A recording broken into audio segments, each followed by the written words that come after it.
Hello everyone, this is the fourth video of the Rust course for beginners, and today we are going to talk about functions in Rust. So functions are basically a fundamental part of every programming language around, and Rust is no exception. So how do you declare a function in Rust? You basically use, as you can see from the main function, which is indeed a function, the fn keyword, followed by the name, so let's call it hello, then the parentheses, and then the brackets. Okay, so let's say that in this hello we print world. Okay, if we now call after the main print hello, what we can see, as you may expect, is hello world. Okay, pretty simple. So let's start by talking about parameters or arguments. You can use them interchangeably. So let's pass a parameter x, okay?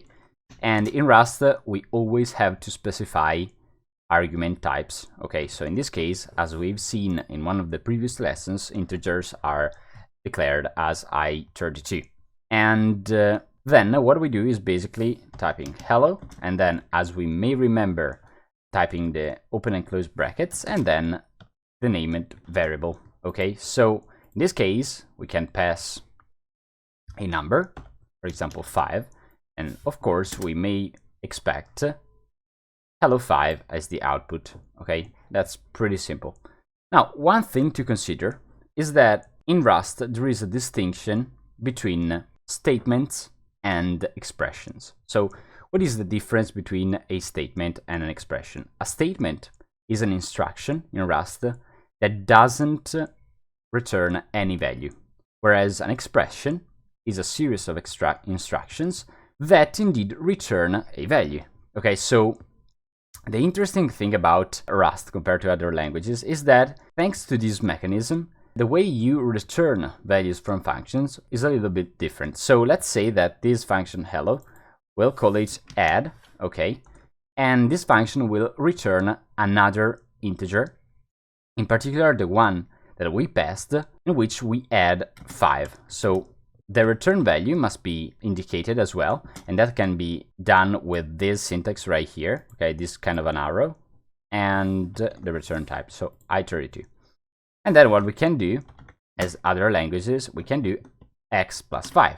Okay, so indeed, if we now print the result of add 5, we may expect a 10 as the output, and indeed we get a 10. Okay, but the strange thing compared to other languages is that because x.5 is an expression, we can avoid the return completely. So what we can do is just typing x plus 5, and then if we compile it, the result is exactly the same. Okay, so as you can see, we didn't have to specify return explicitly, but there is one thing to keep in mind here, and is that if we put a semicolon here, the program will not compile.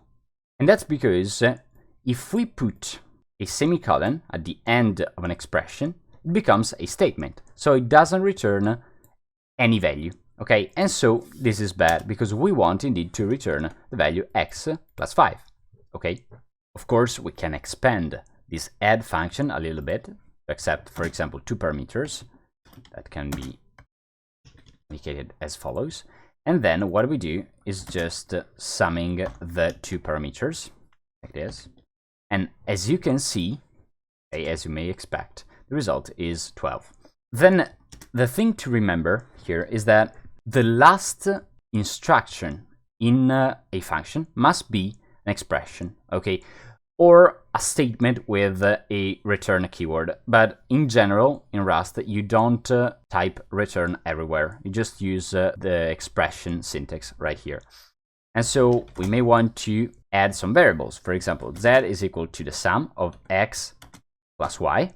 And as you can see, Visual Studio Code inferred that z is an integer, which is correct. And then we return z.